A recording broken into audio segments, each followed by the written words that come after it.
মুহাম্মাদুর রাসূলুল্লাহ সাল্লাল্লাহু আলাইহি ওয়াসাল্লাম ইরশাদ করেন আত-তাইবু মিনাজ যামবি কামান লা যামবা লাহু। ওই যেই বান্দা গুনাহ করার পর ওই গুনার জন্য আল্লাহর কাছে তওবা করে, গুনার জন্য লজ্জিত হয়ে আল্লাহর কাছে মাফ চায়, আল্লাহর কাছে ক্ষমা প্রার্থনা করে, ওই বান্দার গুনাহগুলোকে আমার আল্লাহ এমন ভাবে মাফ করে দেয়, ওই বান্দা গুনাহ থেকে মাফ পেয়ে এমন হয়ে যায় কামাল্লা যামবা লাহু। কয় সেই বান্দা জীবনে কোনোদিন গুনাহ করে নাই, যেরকম ভাবে আজকে একটা শিশু মায়ের গর্ভ থেকে দুনিয়াতে আগমন করলো, ভূমিষ্ঠ হলো, ওই শিশুর আমলনামার মধ্যে যেমন কোনো গুনার দাগ নাই, আর সেই বান্দা গুনাহ করার পর ওই গুনার জন্য আল্লাহর কাছে মাফ চায়, আল্লাহর কাছে ক্ষমা চায়, আমার আল্লাহ ওই বান্দার গুনাহগুলোকে এমন ভাবে মাফ করে দেয়, এমন ভাবে ক্ষমা করে দেয়, ওই বান্দা যেন ওই নিষ্পাপ শিশুর মতো নিষ্পাপ হয়ে যায়। জোরে বলি সুবহানাল্লাহ। তাহলে এক নম্বর উপকার হলো আমার আল্লাহ তাআলা তওবার মাধ্যমে বান্দার পাপগুলোকে মোচন করে দেয়, গুনাহগুলোকে মাফ করে দেয়, ক্ষমা করে দেয়।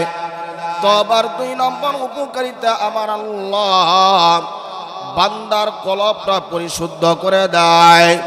যারা পাপী, যারা গুনাহগার, গুনাহের কারণে বান্দার অন্তরটা আচ্ছন্ন হয়ে যায়, বান্দার দিনের বুঝ, দিনের অনুভূতি নষ্ট হয়ে যায়।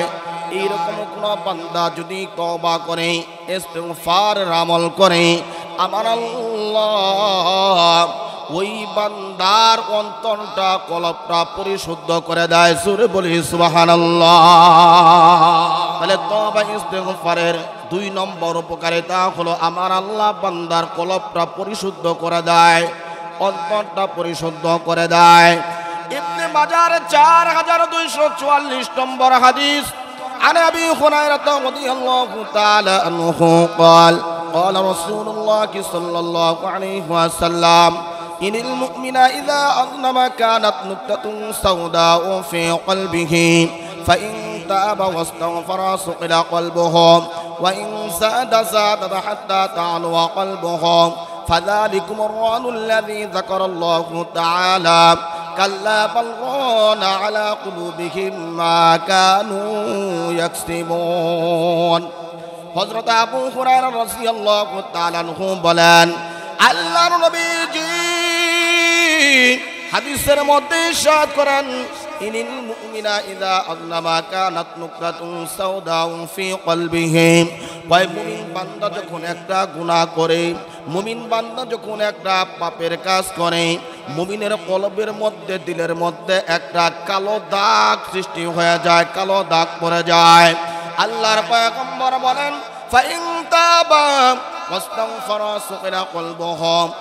ওই বান্দা যখন আবার ওই গুনার জন্য আল্লাহর কাছে তওবা করে, আল্লাহর কাছে ইস্তিগফার করে, আল্লাহর কাছে ক্ষমা প্রার্থনা করে, নবী বলেন ফাইন তাবা ওয়াস্তাগফারা সুকিনা কলবুহু।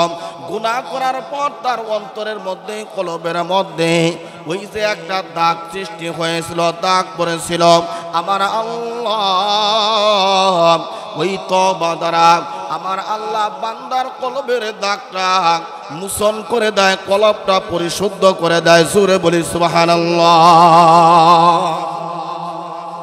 এরপরে আল্লাহর নবীজি সাল্লাল্লাহু আলাইহি ওয়াসাল্লাম হাদিসের মধ্যে বলেন, ওয়া ইন সাদা সাদা হাত্তা তা'আলওয়া কলবুহু ফাযালিকুমুর রানুল্লাযী যাকারাল্লাহু তাআলা কাল্লা বাল রানা আলা কুলুবিহিম মা কানু ইয়াকসিবুন।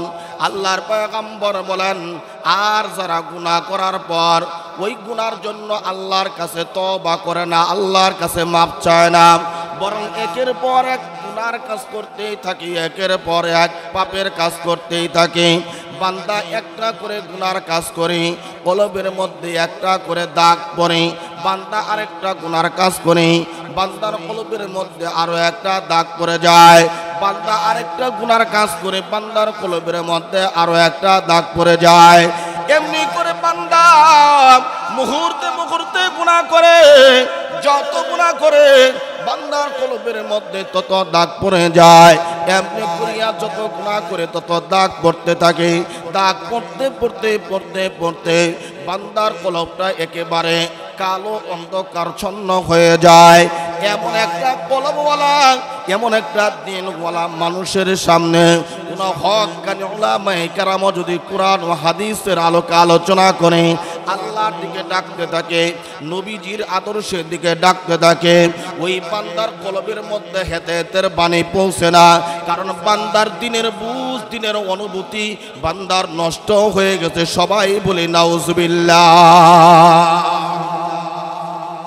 এমন দিল সম্পর্কেই তো আমার আল্লাহ পবিত্র কুরআনুল কারীমের মধ্যে বলেন, কাল্লা বাল রানা আলা কুলুবিহিম মা কানু ইয়াকসিবুন। এমন কলবওয়ালা, এমন দিলওয়ালা মানুষের সামনে তোমরা যতই কুরআন ও হাদিসের আলোকে আলোচনা করো না কেন, যতই তাদেরকে আল্লাহর দিকে আহ্বান করো না কেন, তারা আল্লাহর পথে আসবে না। কারণ তাদের দিনের বুঝ, দিনের অনুভূতি নষ্ট হয়ে গেছে। সবাই বলে নাউজুবিল্লাহ। ওলা আমরা বুঝলাম তওবার দ্বারা আমার আল্লাহ তাআলা বান্দার অন্তরকে পরিশুদ্ধ করে দেয়, কলব পরিষ্কার করে দেয়। জোরে বলি সুবহানাল্লাহ। তওবা ৩ নম্বর উপকারিতা। আমার আল্লাহ তওবার মাধ্যমে বান্দার অন্তরটা আল্লাহর দিকে মনোযোগ বৃদ্ধিতে সহায়ক ভূমিকা পালন করে দিয়ে থাকে। জোরে বলি সুবহানাল্লাহ। যারা পাপী, যারা গুনাহগার, গুনাহের কারণে দুনিয়াবি কাজের ব্যস্ততার কারণে আল্লাহর দিক থেকে তাদের মনোযোগটা কমে যায়। এমন একটা মানুষ যদি আল্লাহর কাছে তওবা করে, আল্লাহর কাছে ইস্তেগফার আমল করে, আমার আল্লাহ এই তওবার দ্বারা আল্লাহর দিকে তার মনোযোগ বৃদ্ধি করে দেয়। জোরে বলি সুবহানাল্লাহ। সহিহ মুসলিম শরীফের ৭০৩৩ নম্বর হাদিস। আনিল আগরিল মুসারি রাদিয়াল্লাহু তাআলা আনহু قال قال رسول الله صلى الله عليه وسلم إنه لا يغان على قلبي وإني لأستغفر الله في اليوم 100 مرة। হযরত আগর মুসারি রাদিয়াল্লাহু তাআলা আনহু বলেন, আল্লাহর নবীজি হাদিসের মধ্যে ঘোষণা করেন, ইন্নাহু লা ইউগানু আলা কলবি। আল্লাহর পয়গম্বর বলেন, মাঝে মাঝে আমার অন্তরটাও আচ্ছন্ন হয়ে আসে। ওয়া ইন্নী লা আস্তাগফিরুল্লাহ ফিল ইয়াউমি 100 মাররা। আল্লাহর নবীজি বলেন, যার ফলে আমি নবী দিনে 100 বার তওবা ইস্তিগফারের আমল করি। জোরে বলি সুবহানাল্লাহ। আমি আপনাদের কাছে প্রশ্ন করি, আমার নবীজির আমলনামার মধ্যে কোনো গুনার দাগ ছিল? নবীজি কোনোদিনে পাপের কাজ করছে? নবীজি জীবনে একটা পাপের কাজ করে না। নবীজির আমলনামার মধ্যে একটা গুনার দাগও ছিল না। তারপর আমার নবীজি দিনে 100 বার তওবা ইস্তেগফার আমল করেছে। আর আমি আপনি প্রতিদিন প্রতিটা মুহূর্তে পলকে পলকে গুনার কাজ করি, খারাপ কাজ করি। নবী যদি নিষ্পাপ হওয়া সত্ত্বেও 100 বার তওবা ইস্তেগফার আমল করে থাকে, তাহলে আমার মতন গুনাহগার বান্দাদের জন্য দিনে কত হাজার বার তওবা ইস্তেগফার আমল করা উচিত? কথা বলেন ঠিক কিনা? কত হাজার বার তওবা করলে আমার আপনার গুনাহ মাফ হতে পারে। বলতেছিলাম তওবা ইস্তেগফারের ৩ নম্বর উপকারিতা হলো আল্লাহর দিকে মনোযোগ বৃদ্ধিতে সহায়ক ভূমিকা পালন করে থাকে। জোরে বলি সুবহানাল্লাহ। তওবার ৪ নম্বর উপকার, আমরা যারা এখানে আছি আমাদের মধ্যে অনেকেরই মা নাই, অনেকেরই বাবা নাই। এই যে কবরস্থান কেন্দ্রীয় জামে মসজিদের উন্নয়ন কল্পে মাহফিল, কথা বলেন ঠিক কিনা? পাশেই পশ্চিম পাশে হলো কবরস্থান। এই কবরস্থানে কারো মা আজকে শুয়ে আছে, কারো বাবা এই কবরস্থানে শুয়ে আছে, কথা বলেন ঠিক কিনা? কারো দাদা দাদি, কত জনার কত আপনজন এই কবরস্থানের মধ্যে শায়িত হয়ে গেছে, কথা বলেন ঠিক কিনা? কোন বান্দা যদি তওবা করে আমার আল্লাহ এই তওবা উসিলা করিয়া ওই যে তার মা বাবা তারা আপনজনগুলো কবরের মধ্যে শায়িত, আমার আল্লাহ তার মা বাবার জন্য জান্নাতের মধ্যে মর্যাদা বাড়িয়ে দেয়। জোরে বলি সুবহানাল্লাহ। মুসনাদে আহমদ 10610 নম্বর হাদিস। عن أبي هريرة رضي الله تعالى عنه قال قال رسول الله صلى الله عليه وسلم إن الله تعالى عز وجل لا يرفع الدرجة لعبد الصالح في الجنة فيقول يا رب أنى لهذه فيقول باستغفار ولدك لك।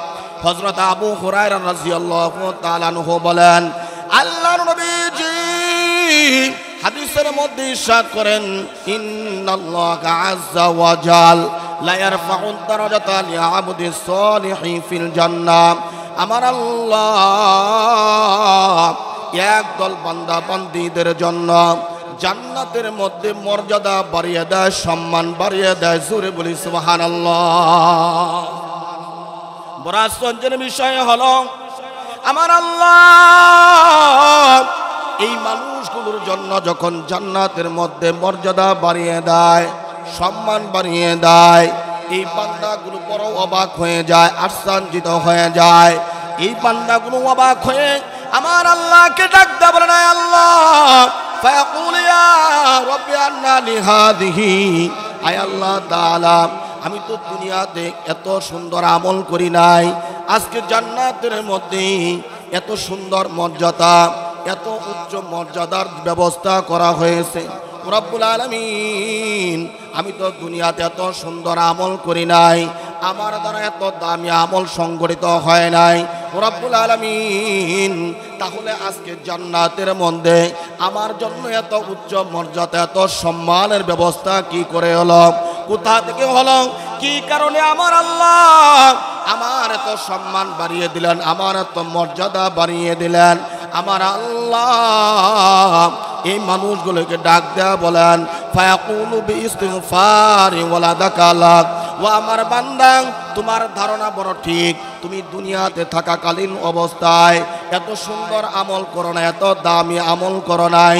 আমি আল্লাহ তোমার আমলের কারণে, তোমার যোগ্যতার বলে আমি আল্লাহ তোমার জন্য জান্নাতের মধ্যে মর্যাদা বাড়িয়ে দেয় নাই, সম্মান বাড়িয়ে দেয় নাই।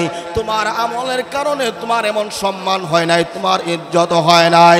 ও বান্দা আজকে তাকায় দেখো, তোমার সন্তানগুলো ওই নুরিল্লাহ কবরস্থান, নুরিল্লাহ বাজার কবরস্থান কেন্দ্রীয় জামে মসজিদের উন্নয়ন কল্পে ওই মাহফিলের মধ্যে গিয়ে তোমার সন্তানেরা, তোমার আপনজনেরা আজকে ইস্তেগফার আমল করতেছে, চোখের পানি ফলাইয়া আমি আল্লাহর দরবারে কান্নাকাটি করতেছে।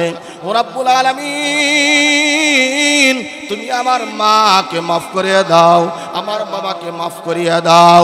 এই যে তোমার সন্তানেরা তোমার জন্য ইস্তেগফার আমল করতেছে, আমি আল্লাহ তাদের ইস্তেগফারের বদলতে আমি আল্লাহ তোমাদের জন্য জান্নাতের মধ্যে উচ্চ মাকাম ব্যবস্থা করে দিছি। জোরে জোরে বলি সুবহানাল্লাহ। তাহলে আজকে যারা মা হারাইছি, যাদের মা নাই, যাদের বাবা নাই, যাদের বাবা কবরের মধ্যে শায়িত, যাদের মা কবরের মধ্যে শায়িত, তারা যদি ইস্তেগফার আমল করে আমার আল্লাহ তাদের ইস্তেগফারের বদলতে তাদের মা, তাদের বাবা আমার আল্লাহ তাআলা জান্নাতের মধ্যে উচ্চ মাকামের ব্যবস্থা করে দেয়। জোরে জোরে বলে সুবহানাল্লাহ। আমার মা বাবা কবরের মধ্যে শায়িত নাই, আমরা যারা আছি অনেকের মা বাবা কবরের মধ্যে শুয়ে আছে, অনেকের দাদা দাদি এই কবরের মধ্যে শুয়ে আছে। কথা বলেন ঠিক কিনা? তাহলে আমরা যদি ইস্তেগফার আমল করি, এর বদলতে আমার আল্লাহ তাদের জন্য জান্নাতের মধ্যে উচ্চ মাকামের ব্যবস্থা করে দিবে। জোরে বলি সুবহানাল্লাহ। এটা হলো দ্বীনি উপকারিতা।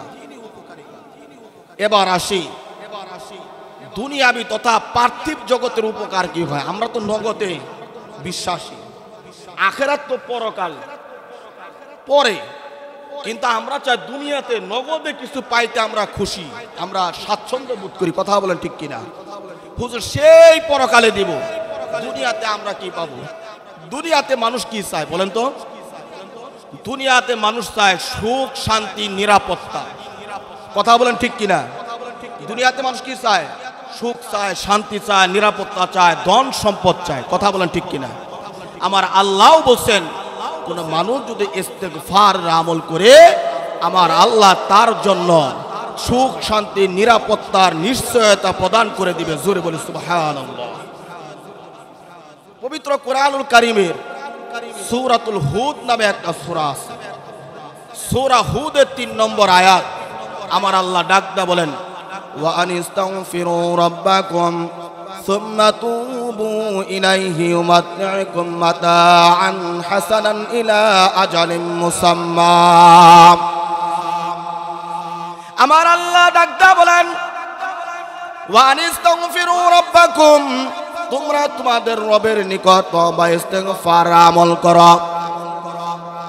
সুম্মা তুবু ইলাইহি, আর যদি তোমরা তার কাছে তওবা করো, ইউমাত্তিউকুম মাতাআন হাসানান ইলা আজালিন মুসাম্মা, তাহলে আমার আল্লাহ তোমাদের জন্য নির্দিষ্ট কাল পর্যন্ত সুখ, শান্তি, নিরাপত্তার নিশ্চয়তা প্রদান করে দিবে। জোরে জোরে বলি সুবহানাল্লাহ।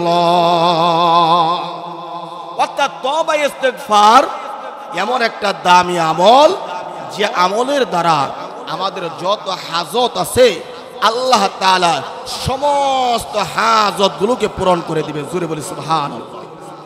আপনার যা দরকার আল্লাহ তাআলা এই একটা আমলের বিনিময়ে সমস্ত প্রয়োজনগুলোকে আল্লাহ তাআলা পূরণ করে দিবে। জোরে বলি সুবহানাল্লাহ। আল্লাহর ওলি হাসান বসরি রাহমাতুল্লাহি আলাইহির দরবারে একদল লোক আসলেন। হাসান বসরি রাহমাতুল্লাহি আলাইহির দরবারে একদল লোকের মধ্য থেকে একজন লোক বলতেছে, হুজুর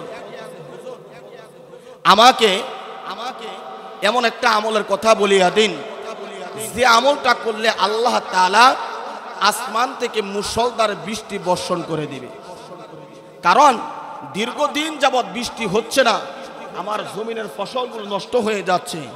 হুজুর আমার এমন একটা আমলের কথা বলিয়া দিন যে আমলটা করলে আল্লাহ খুশি হইয়া আল্লাহ তাআলা আমার জন্য আসমান থেকে বৃষ্টি বর্ষণ করবে আর আমার জমিনের ফসলগুলো সতেজ হয়ে যাবে। এমন একটা আমলের কথা বলিয়া দিন। আল্লাহর ওলি হাসান বসরি রাহমাতুল্লাহি আলাইহি ডাকদা বলে, বাবা যাও যাও যাও, তুমি তওবা ইস্তেগফার আমল করতে থাকো। দ্বিতীয় আরেকজন আয়েশা বলে, হুজুর আজ থেকে 20 বছর যাবত, 10 বছর আগে, 20 বছর আগে বিবাহ করেছি, এখন পর্যন্ত আমার ঘরে কোনো সন্তান হয় না। হুজুর আমাকে এমন একটা আমলের কথা বলিয়া দিন যে আমলটা করলে আমার আল্লাহ আমাকে একটা সন্তান দিবে, আমার কলিজাটা ঠান্ডা হয়ে যাবে, দুঃখের আমার বুকের বেদনা, বুকের দুঃখ, মনের দুঃখ দূর হয়ে যাবে। হুজুর আমাকে এমন একটা আমলের কথা বলিয়া দেন যে আমলটা করলে আমার আল্লাহ আমাকে সন্তান দিবে, এমন একটা আমলের কথা বলিয়া দেন। আল্লাহর ওলি হাসান বসরি রাহমাতুল্লাহি আলাইহি ডাকদা বলে, বাবা যাও যাও, তুমি তওবা ইস্তেগফার আমল করো। এবার দ্বিতীয় আরেকজন আয়েশা বলে, হুজুর আমার এমন একটা আমলের কথা বলিয়া দেন যে আমলটা করলেই সংসারের অভাব অনটন দূর হয়ে যায়। কারণ আমার যে পরিমাণ উপার্জন, আমি আমার উপার্জনের দ্বারা পরিবারের সদস্যদের চাহিদা মিটাইতে সক্ষম হয় না, সংসার থেকে অভাব অনটন দূর হয় না। হুজুর আমাকে এমন একটা আমলের কথা বুনিয়া দিন, যে আমলটা করলে আমার আল্লাহ আমার সম্পদের মধ্যে বরকত দিবে, আমার অভাব অনটন দূর হয়ে যাবে, এমন একটা আমলের কথা বুনিয়া দেন। হাসান বসরি রাহমাতুল্লাহি আলাইহি ডাকতে বলে, বাবা যাও বেশি করে তওবা ইস্তেগফার আমল করতে থাকো। যখন তিনজনকে তিন রকম আমলের কথা বলিয়া দিলেন, এবার হাসান বসরি রাহমাতুল্লাহি আলাইহি দরবারে তার শাগিরদের পক্ষ থেকে একজন দাঁড়ায় বলে, হুজুর মনে বেয়াদবি নিবেন না, আপনার কাছে একটা প্রশ্ন। আপনার কাছে তিনজন লোক তিন রকম সমস্যার কথা উপস্থাপন করল। একজন বলল বৃষ্টির দরকার, বৃষ্টি হয় না, তার জমিনের ফসলগুলো নষ্ট হয়ে যাচ্ছে, আপনি তাকে বললেন তওবা ইস্তেগফার আমল করা। আরেকজন বলল হুজুর আমার সন্তান হয় না, আমাকে এমন একটা আমলের কথা বুনিয়া দিন, যে আমলটা করলে আমার আল্লাহ আমাকে সন্তান দিবে, আপনি তাকেও বললেন ইস্তেগফার আমল করো।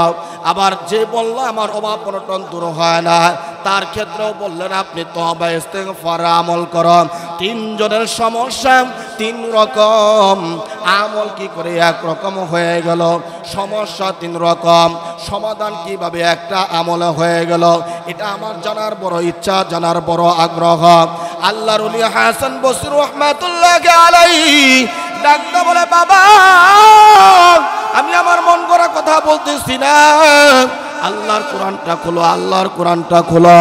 আল্লাহর কোরআনের সূরাতুন নূহ আয়াত নম্বর 10, 11, 12 আমার আল্লাহ ডাকতে বলেন, ফাকুলতুস্তাগফিরু রাব্বাকুম ইন্নাহু কানা গফফারা ইরসিলিস সামাআ আলাইকুম মিদরারা ওয়া ইউমদিদুকুম বিআমওয়ালিন ওয়া বানিনা ওয়া ইয়াজআল লাকুম জান্নাতিন ওয়া ইয়াজআল লাকুম আনহারা। আল্লাহু আকবার।